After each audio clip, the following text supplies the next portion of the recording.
The CBS Radio Mystery Theater presents...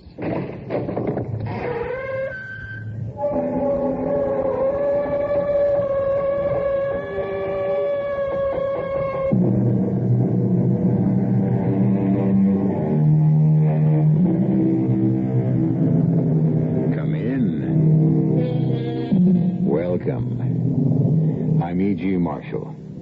If your nerves are steady enough, I'd like to be your guide into and through, we hope, a place and a time where things happen which we ordinarily think of as supernatural, where grisly events do not necessarily have their moment and go their way as time moves ahead, but may stay and still stay. The home we enter first is not the sinister place I'm talking about. It's a well-appointed apartment, bright, cheerful, normal in every way, occupied by Ken Harris, who at this moment is reading a novel, and his wife Martha, who is working on a needlepoint project. Well, now, who can that be at this time of night? Only one way to find out. Oh, couldn't have waited 2 more pages. I was about to find out who done it. Oh, hello, Stu. Here, come on in. Let me take your coat. No, I can't stay. I just wanted to let you know that I've been out to the lake. Shadow Lake? What on earth for? Well, the thing is, Ken, your cottage has been broken into, unless somebody you know is out there. Well, no, nobody. But what makes you think? I saw lights, and I saw a shadow move across the living room window. No question about it, Ken. There was somebody in your cottage.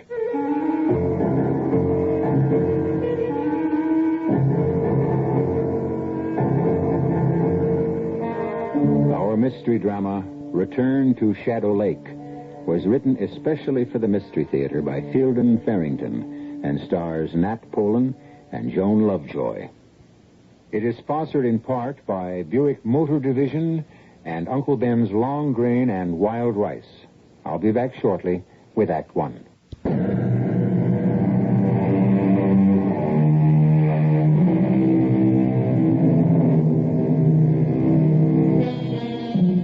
When you come to think of it, there's something rather sad about a summer cottage in midwinter. Its purpose is negated. Its rooms, built to contain the sounds of pleasure, are silent. Its meaning has been stripped from it. It is empty, or should be. But according to Stu Ralston, the summer cottage owned by Ken and Martha Harris out on Shadow Lake is not empty, and whoever is in it has no business there. You say you saw lights in the windows, Stu? That's right. Well, but all the utilities have been turned off for the winter. There's no electricity. Well, we left a couple of hurricane lamps in the utility room, Ken. Couldn't somebody have found those? It was a dim light. It could very well have been a lamp or even a couple of candles. Huh. Did you notice if there was a light in the utility room windows, Stu? No, I don't think there was.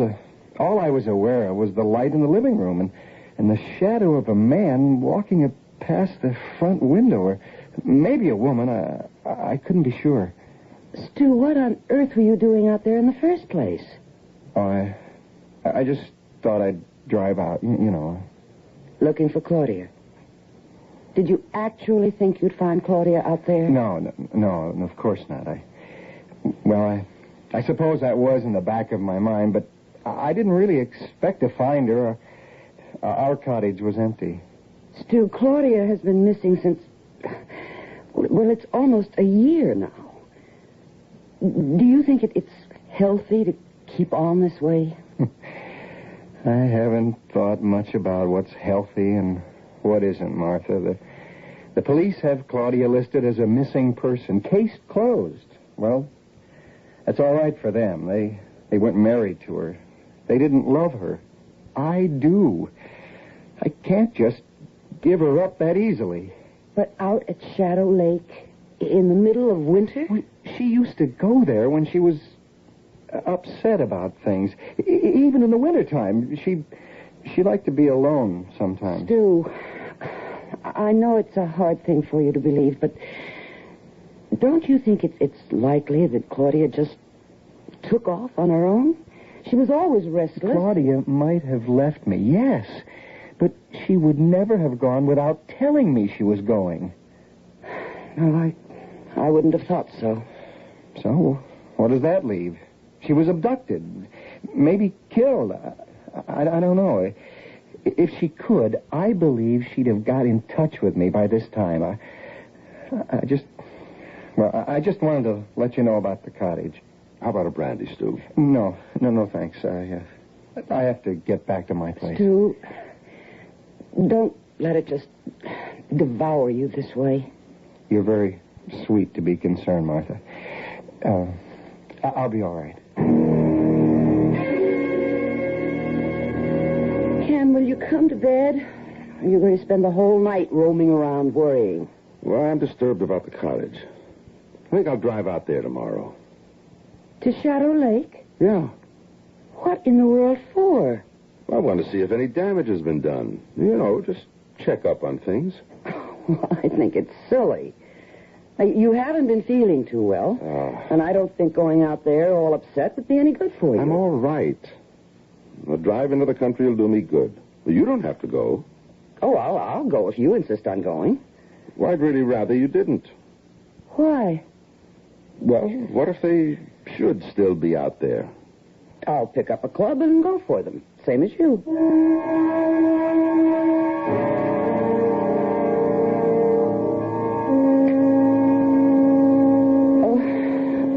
Oh, 7:30.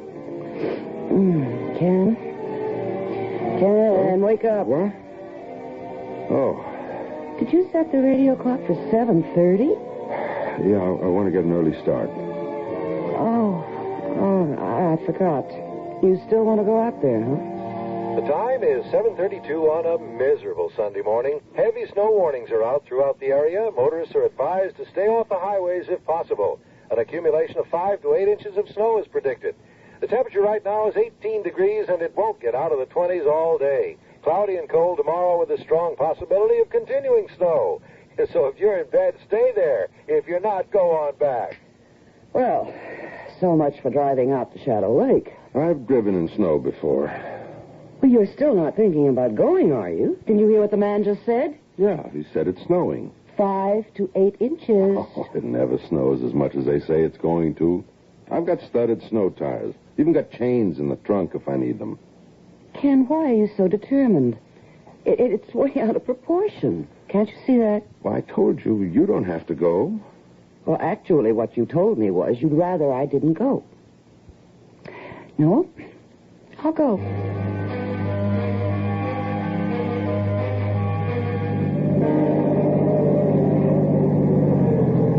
Ken, come on. Enough is enough.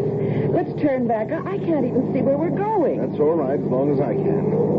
Now just be still and let me drive.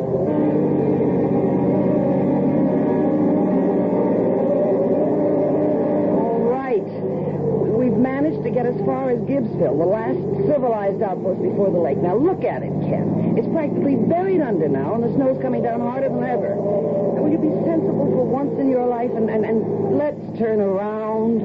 I want to stop at Pot's Grocery. Why, for heaven's I want sake? to pick up a few things. Is that the store? Doesn't look the same as in the summer. Nothing does. What do you want to buy, anyway? Well, if it's really going to keep on snowing like this, we might be stuck at the cottage overnight. In that case... Oh, Ken. Well, if we should have to stay over, we'd better load up on food. Ken, I don't want to spend the night out there. We'll freeze. That's a summer cottage. We can't spend the night out there. Sure, we can. We've got the fireplace. It'll keep the living room comfortable enough. We have to sleep over. There are plenty of blankets. And what are you going to burn? The furniture? For heaven's sake, Martha. There's a good half-quart of firewood in the utility room. There is? Funny, I never noticed it. How often do you go into the utility room when we're out there in the summertime? Well, it's the same. Come on. Let's get those groceries. The roads up ahead aren't getting any better, and we sit here arguing. You know, I still can't understand how I could spend practically a whole summer in that cottage and never notice all that firewood. I guess you're just not very observant. Been there since the middle of last winter. Go ahead. Howdy, Mr. Harris. Hi. Mr. Harris. I'm surprised to see you folks out this way, weather carrying on like it is. What can I do for you? Well, we want a box load of provisions, just in case we have to stay overnight at the cottage. Martha, you know what we'll need better than I do. Well, just take one of those baskets, Miss Harris, and help yourself to whatever catches your fancy. 150 degrees below zero and cooking over an open fire. Boy, this is going to be a lot of fun. You better get some candles, too, dear. The cottage, you're saying? Yeah. Stu Ralston was out here last night, and he thinks our place was broken into. I thought I'd better just check it out. Now, you ain't seriously figuring on going all the way out to Shadow Lake in this kind of weather, are you, Mr. Harris? Well, yes, I thought we would. Tain't none of my affair, of course, but I sure wouldn't if it was me doing it. Not for love or money, I wouldn't. Oh, well, it won't be easy, I suppose, but I want to make sure nothing's been tampered with. Ain't going to let up for a spell. You can count on that. Not that I think for a minute you're going to make it out to Shadow Lake. You don't? Not for a minute. Not up that wagon track to the lake itself. Okay. This ought to hold us. You want to add it up, Mr. Potts? Sure thing. Got everything you need now? I guess so, yes. All right, let's see. $1.76.43. If you ask me, I don't think we're going to need any of it. What did Mr. Potts say about going out to the lake? Took a damn view. And you're not going to pay any attention, I suppose. You know something, Martha? You're really getting a little tiresome about this. What? $12.97 it comes to, folks. Seems like an almighty lot. We're used to it. Let's see, 10. Let's see if I have 3 ones. 1, 2, yeah. Here you are. And here's your 3 cents change. I thank you. Come on, Martha. You take my advice, folks. You'll turn right around and go back. Gonna be a mess up there toward Shadow Lake. Please, Ken. He knows what he's talking about. He's a native. Come on. We may not even be able to turn around if we go much further. I don't intend to turn around.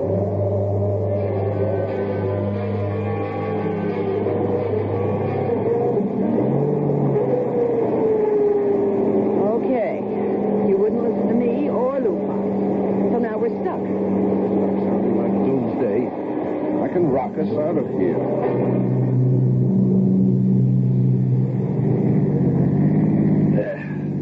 Is that the turnoff to the cottage up ahead there? Yes, there's the old oak with broken limb. Are you actually going to try to drive up that ruddy little lane to the cottage? Doesn't look good, does it? No. I guess I better not try it. Oh, thank goodness. Well, we've had a nice Sunday morning drive. Now I just hope we can get back. Oh, listen, there's plenty of gas in the tank. You sit here. Keep the motor idling so the heater works and you'll be perfectly comfortable. I'm going to walk back to the cottage. Oh, Lord, give me strength. I've got boots and fleece-lined gloves and a warm coat, and I've got a cap that pulls down over my ears. Now, why shouldn't I walk? Snow up to his armpits, and he wants to know why I shouldn't walk. Oh, what is it, a mile and a quarter? If I can't walk that far, snow or no snow, I'd better give up. Okay, I'm coming with you. Are you out of your mind? Sure, we both are. Well, what are we sitting here for? Let's get going.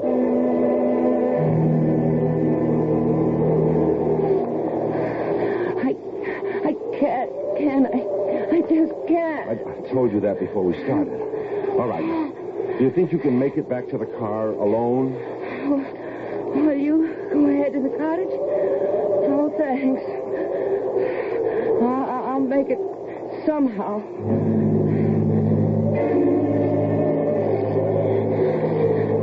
Ken, please. Don't lie down. And this, don't you know better than to lie down in snow I now? have to. Ken, I'm so tired. Stay on your feet. Martha. Just a little. So don't lie down. If I can get this box of groceries, blood, and this tree fork. There. Now, Martha, I told you not to lie down. Just for a little while. All right. I can carry you if I have to. Can we go back? It's further back to the car now than it is to the cottage. You can't. I can carry you. We could rest a couple of minutes, couldn't we? No. If we stop now, we stop for 1 minute to rest now. We're dead.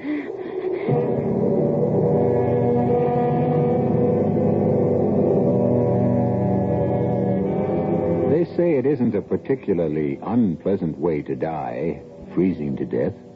There's no pain. You simply drift off to sleep, and that's all there is to it. Seems to me the only people who can tell you with any authenticity what it's like to die, no matter what way, are the people who have died, and they don't come back to talk about it, do they? I'll be back shortly with Act 2.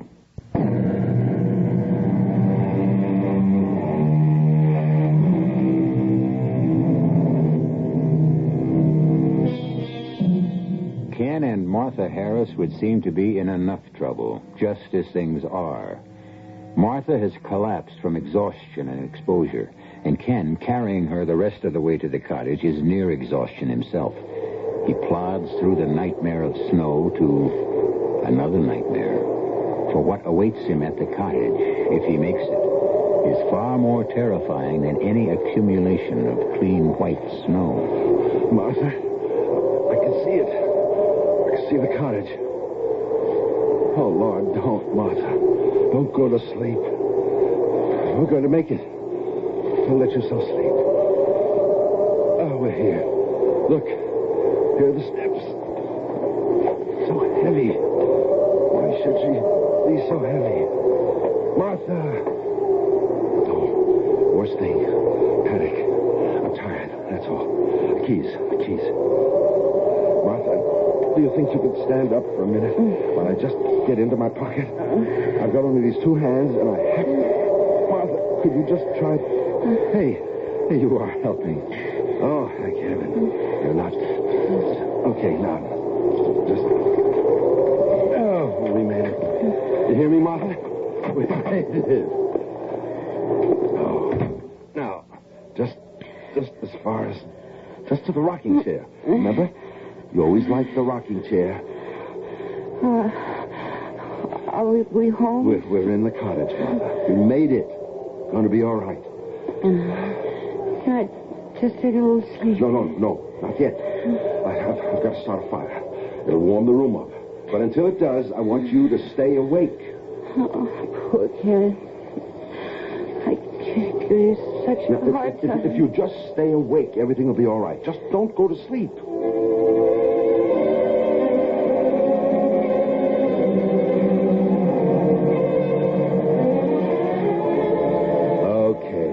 Good fire going. You're wrapped up in blankets. Everything's going to be all right. Oh, my feet are beginning to hurt like anything, Ken. Good sign. Means the circulation's coming back. I'm so tired. Well, it's warm enough now. You to take a nap. I've got to go out for a while. Out? Yeah, I'm all right. My feet don't even feel cold. I'm dressed for it better than you are. I've got to go back and get the box of groceries. Oh, Ken, can't we just forget the stupid groceries? I don't see how you can make it all by yourself back to where you left that car. Well, I've got to. There are 3 cans of tomato soup in the pantry. Now, that's all.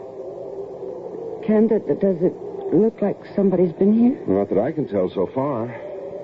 I'll go over everything better when I get back. I wish you wouldn't leave. Come on, it's not all that far. Well, the truth is, I'm scared. Scared? Well, if somebody was in here last night, what if they came back? In this kind of weather? Forget it. I guess you're right. Okay. Okay. I better get going. I may be a while. It'll be pretty slow, especially on the way back with that load of groceries. Okay. I feel as though I could sleep for about a week anyway. Good. You just sit there and fall asleep. See you later. Ken, be careful. I'll be fine.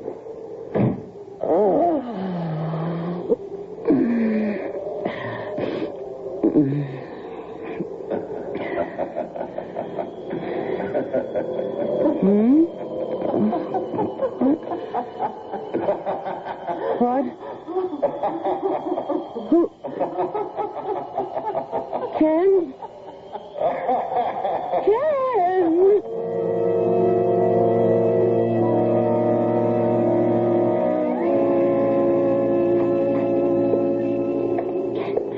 Be quiet.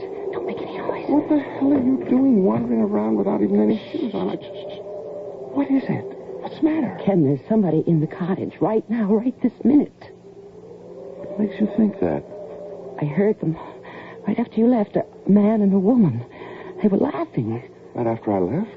Yeah, I went to sleep. I couldn't have been more than a minute, and they woke me up with their laughing. Well, you must have dreamed it. No, absolutely not. I was not dreaming. The laughing woke me up, and they kept on for a while. For a while after I was awake. Ken, I know I was awake. And then when I called out, they stopped. Did you look for them? No, I couldn't. I was scared. Okay, I'll go check it out. Just let me get this carton out to the kitchen. It weighs a ton. Well, I'll come with you while you look for them. All right. Feet still hurt? Some, but not as much as they did. I can walk all right. Okay. I want to check out on the utility room first. Well, you were in there when you got the firewood, weren't you? So, I'll look again. You just stay here, just outside the door. No, I'm coming in with you. Will you stop that? Just once, will you do as I say without giving me an argument? Oh, all right. Just outside the door here. Just until I've had a look around. I said all right. Nothing's been disturbed in here. No, everything's normal in the utility room as far as I can tell. Well, what was all that stamping you were doing? Oh, just some snow I had left on my boots. Could you tell where the laughing was coming from? I mean, what direction? No, not really. It sounded like from kind of all around. All around, okay. Let's check the bedroom. Actually, it was sort of odd. It seemed to come from farther away than in the house. Silly, of course, but it had to be in the house. It could be a skating party from Gibbsville or somewhere. The lake must be frozen over. It came from inside the cottage. Well, you can see there's nobody in the bedroom. Where would it have come from? You were in the living room. There's nobody in the kitchen, the utility room, or the bedroom. Now, that's all the rooms we have, Martha. I didn't dream it.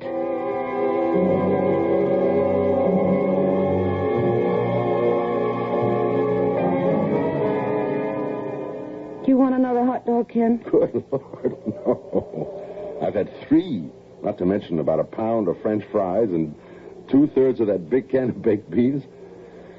For a lady who doesn't know how to cook over an open fire, you whip up a pretty solid meal. I'm glad you enjoyed it. It would be kind of cozy, wouldn't it? With only the lamp and the firelight. Except that what? I didn't dream that laughing, Ken. There was someone in here. You want to know what I think? I think you and Stu were both dreaming about last night and about today.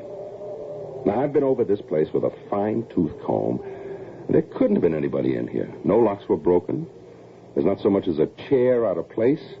Everything is exactly the way we left it last fall. Well, I don't know about Stu. I didn't dream it.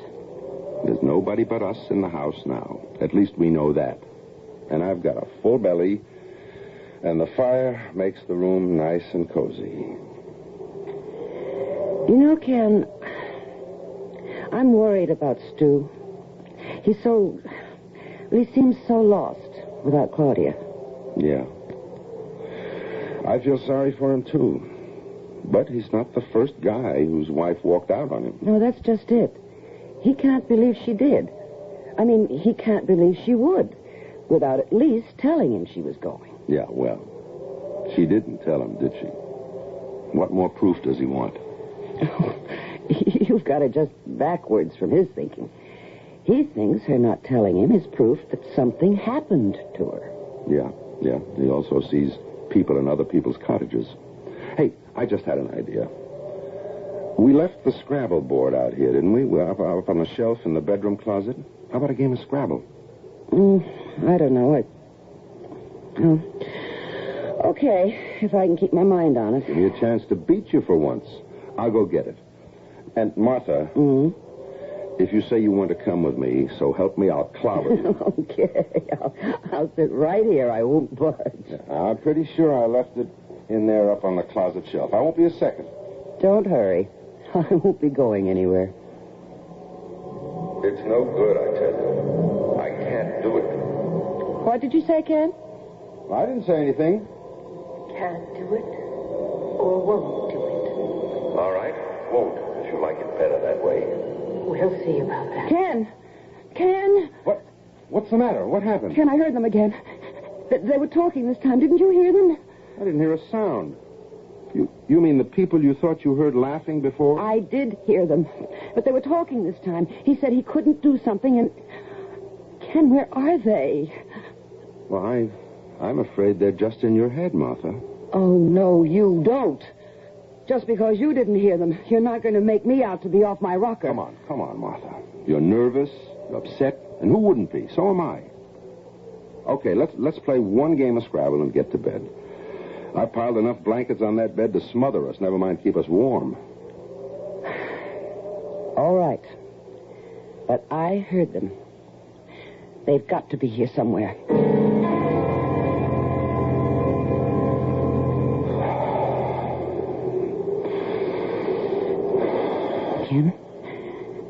Ken, wake up.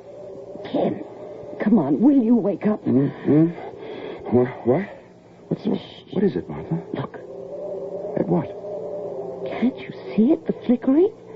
The fireplace in the living room is burning. Oh. Well, it's probably just part of a log that wasn't all the way burned up. Smoldered for a while and then caught again. Go to sleep, Martha. No, that's a fire, a whole fire. We couldn't see an ember or something from clear back here. What are you doing? I'm going in there to see what's going on. A fire like that just doesn't build itself out of ashes. Somebody built it. Don't you want to catch them? All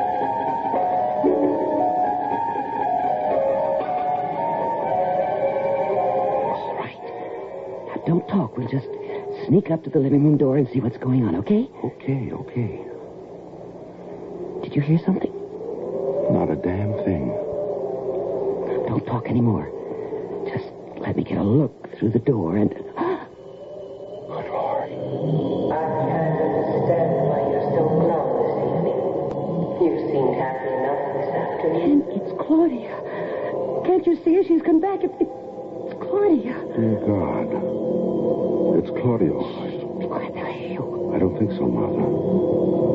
I don't think they can hear us. It's not as if I dragged you out here or something. You might as well have. You knew I didn't want to come. It can't be. Ken, that man looks like you.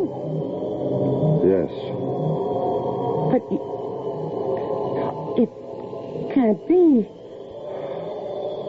Apparently it can be, Martha.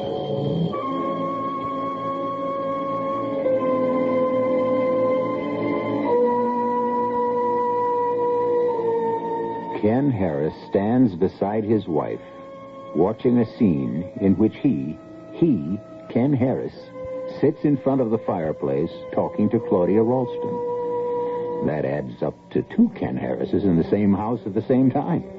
Impossible? Well, very unlikely, except that there it is. And Claudia, the long-absent Claudia, is she real? We'll find out when I return shortly with Act 3.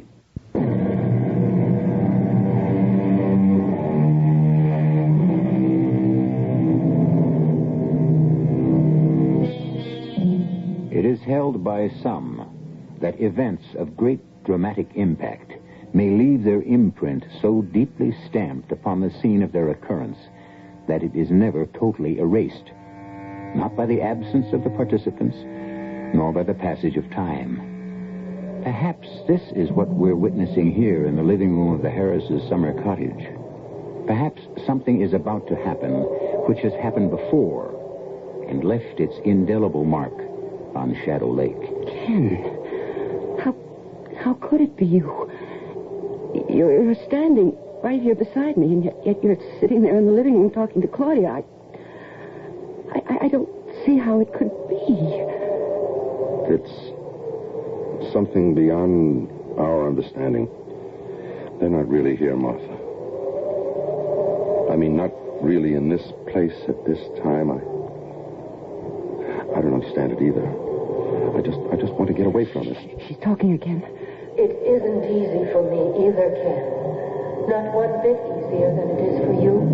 I told you in the beginning, weekends are out. I hate lying to Martha. You know that. So we steal a weekday when we can. We come out here and have a cold, miserable afternoon and a short evening together and then go back to the city and wait for our next chance to sneak away. We said in the beginning, and you agreed that... I know what we said in the beginning, and I can't stand this hole-in-the-corner business much longer. That was all it was ever meant to be. You should never have let it start. Well, we did let it start. You can't undo that. And now it's not enough. It's too much. I think we have to stop now. It's gone much further than we meant it to. They just faded away. They're gone. They were never here, Martha. They weren't real. And the fire is dead. And everything is just gone. It was, I don't know, some kind of illusion. We imagined it. It was something that happened before, wasn't it? Something that actually happened. You and Claudia out here together. Martha, if you're just... Which weekend was it, Ken? The time you had to go to Chicago to close that deal with whoever it was that time? That's enough. We're going to get dressed and get the hell out of this place before it drives us both nuts.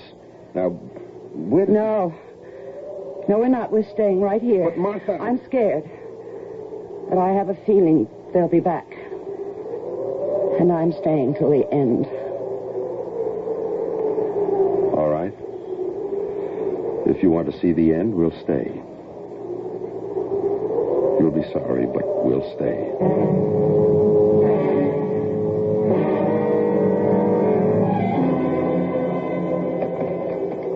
Operator. Hi, Mabel. This is Lou Potts. Hello, Lou.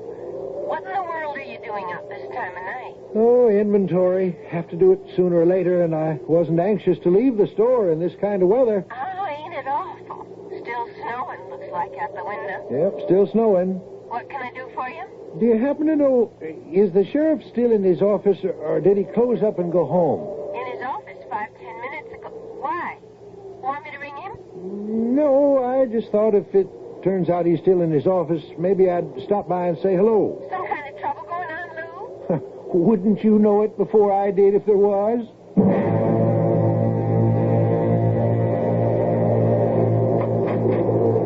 Lou, what are you doing out on a night like this, for Pete's sake? Oh, got something bothering me. Gosh, it's cold out there. It happens every winter, seems like. How come you're still around this late at night? Oh, waiting for folks like you to show up. Got something bothering them. Well, what is it you got on your mind? Well, you remember the Harrises? Got a summer place up there by the lake? Harris? Oh, sure. Pretty little thing she is. Well, they stopped in at the store this afternoon and filled up with a box of provisions to take out to the cottage with them. Today? I told them I'd near in so many words they was damn fools. I've been watching all day, waiting for them to come, and I ain't seen them. I would have, too, if they drove past. I must be stuck up there. Yeah, I guess there's nothing for it, but I go on up there and see, or try to. I knew it, Ken. They're coming back. I knew they would. We shouldn't be here. We should have gone away. Shh, be quiet. You want us to stop seeing each other. You've had your fun, and now you're ready to go back to Martha. Is that it? We agreed in the very beginning that it would have to end this way, Claudia. And I may have agreed to that at the start, or seemed to. But I won't have it that way now. I don't really see that you have much choice. You don't. No. I love Martha, Claudia. This was never more than just A little affair. Is that what you mean? A little fun. Something you could toss aside whenever you got tired of it. Claudia, we both agreed. Oh, you and we're both agreed. I don't give a damn what I agreed to. All right. What do you want from me? I want you to tell Martha tomorrow that You want a divorce. That's simple enough, isn't it? And if she asks you why, tell her. I won't do any such thing. You know that, Claudia. Do you want to bet? I won't. All right, then. I'll tell her myself. Her and Stu both. Let them do the divorcing. And don't you think they won't? I only hope Stu doesn't blow your brains out. You're not going to do that, Claudia. Do you think you can stop me? Yes. I think I can. You're not a very nice person, really. Yes, I'm quite sure I can stop you. They've faded away again.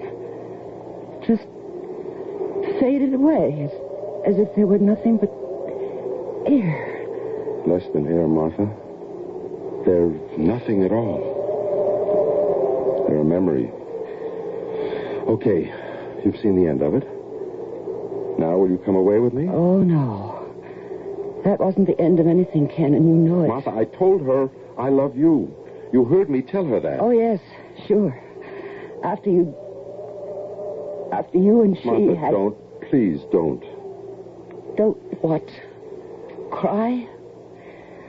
Not for $1 million. I want us to leave this place now. You go if you like. I'm staying for the end.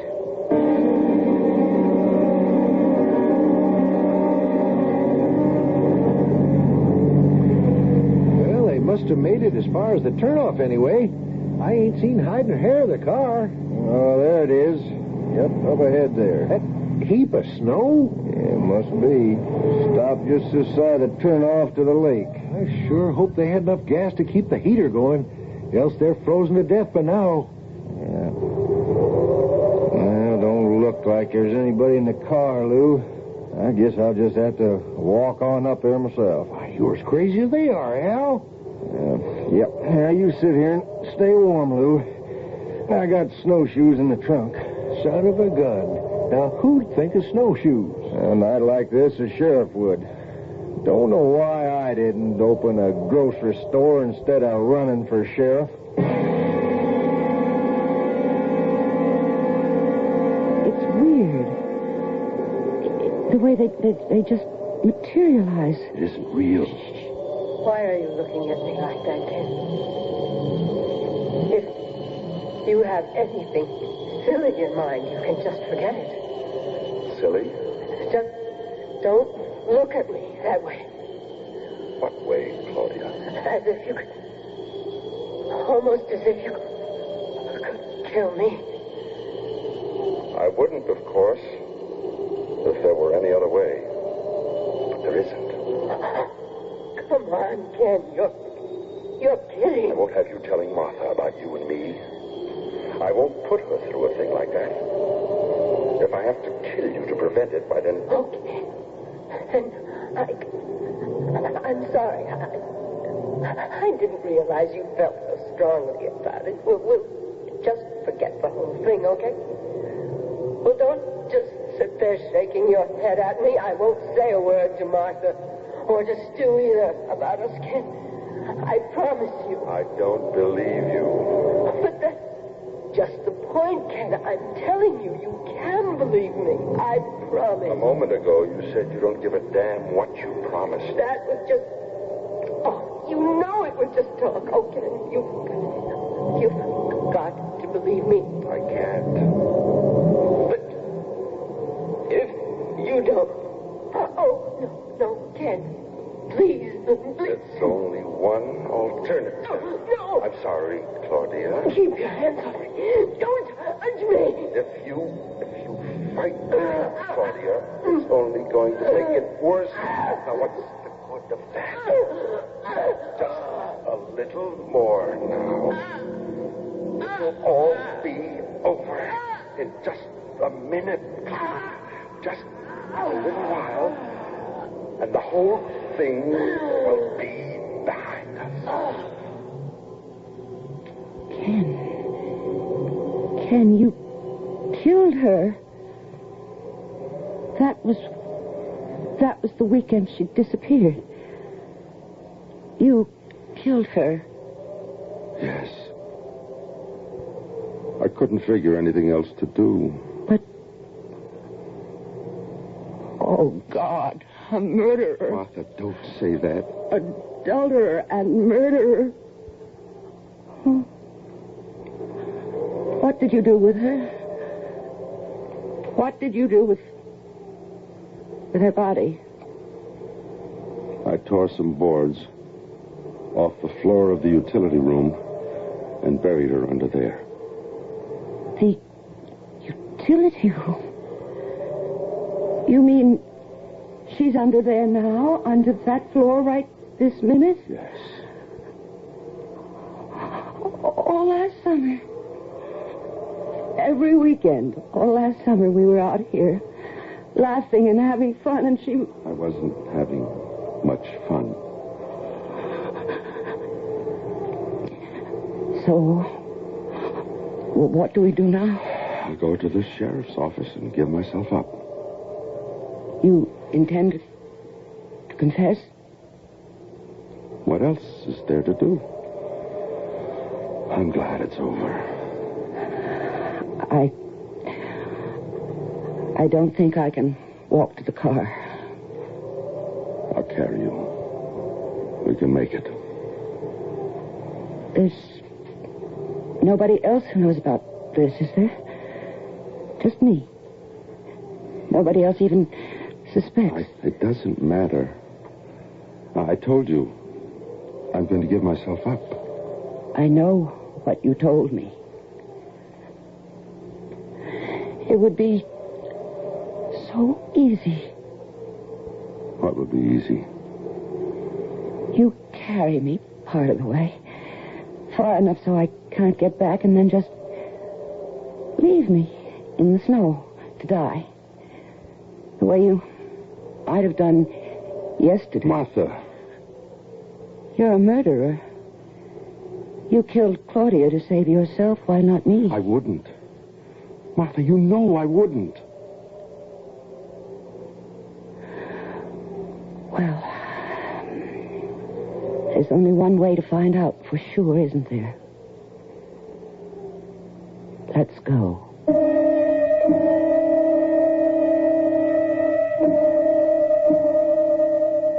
Ken Harris does not know that the sheriff is making his way toward the cottage, but the going is slow. It will be some time before the two meet. If Ken chooses to leave his wife to die of exposure, he can do it and get away with it. But will he? You may have it either way you want it, or can believe it.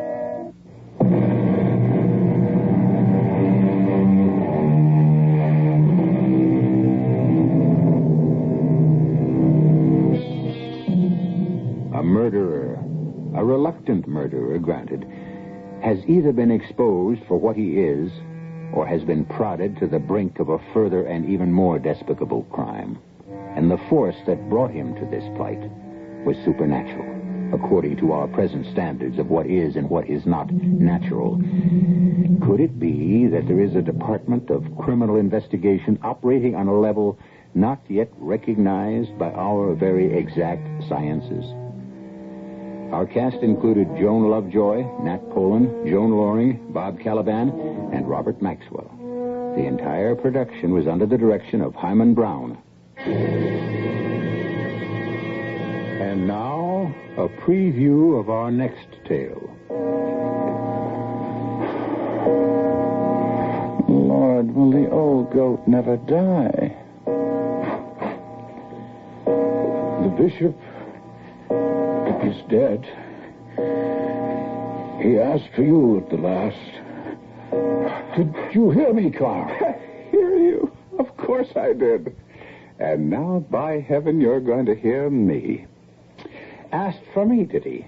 That slavering old hypocrite. Carl! How could he could no more stand the sight of me than I of him. But now he's gone, and there's nothing to stop me. The estate is mine. The money is mine. Now I can rock the rafters, the 7 deadly sins, the 10 commandments. I'm to commit all the first, and I'll break all the second. I'm going to cut such a swath, the devil himself will envy me. Radio Mystery Theater was sponsored in part by Uncle Ben's Long Grain and Wild Rice and Buick Motor Division. This is E.G. Marshall inviting you to return to our Mystery Theater for another adventure in the macabre.